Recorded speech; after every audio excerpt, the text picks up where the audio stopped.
Dari mana sumber fosfor dan bagaimana proses terjadinya daur fosfor? Untuk dapat menjawab pertanyaan tersebut, kita harus mengetahui terlebih dahulu mengenai siklus fosfor. Siklus fosfor merupakan siklus biogeokimia yang menggambarkan transformasi dan translokasi fosfor dalam tanah, air, dan bahan organik. Fosfor ditemukan di batuan, tanah, tanaman, dan berbagai macam bahan organik. Fosfor di alam bebas ada dalam dua bentuk, yaitu senyawa fosfat organik yang dapat ditemukan pada hewan dan tumbuhan, serta senyawa fosfat anorganik yang dapat ditemukan di air dan tanah. Sekarang kita akan membahas mengenai tahapan siklus fosfor. Yang pertama, terjadi pelapukan batuan hingga batuan ini akan menjadi tanah.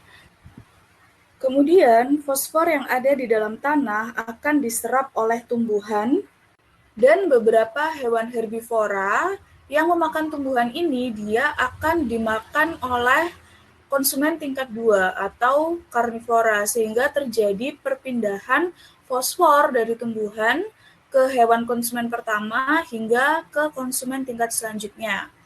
Kemudian, fosfor akan kembali ke lingkungan melalui proses dekomposisi yang dilakukan oleh dekomposer.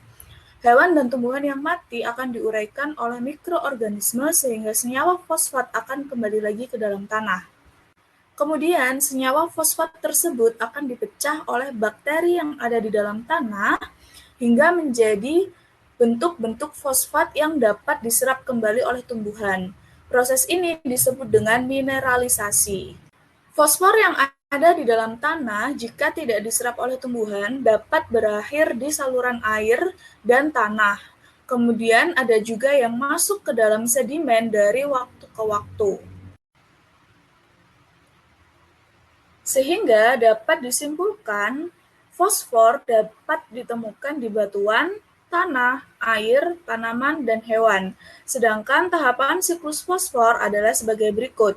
Yang pertama, terjadi pelapukan batuan. Kemudian, fosfor yang ada dalam tanah akan diserap oleh tumbuhan, kemudian tumbuhan ini dimakan oleh hewan, kemudian fosfor kembali ke lingkungan melalui proses dekomposisi yang dilakukan oleh dekomposer. Jadi hewan dan tumbuhan yang telah mati akan diuraikan oleh dekomposer sehingga senyawa fosfat dapat kembali ke tanah. Senyawa fosfat yang ada di tanah kemudian dipecah oleh bakteri dalam tanah menjadi bentuk-bentuk fosfat yang dapat diserap oleh tanaman. Fosfor dalam tanah dapat berakhir di saluran air dan tanah, serta masuk ke dalam sedimen dari waktu ke waktu.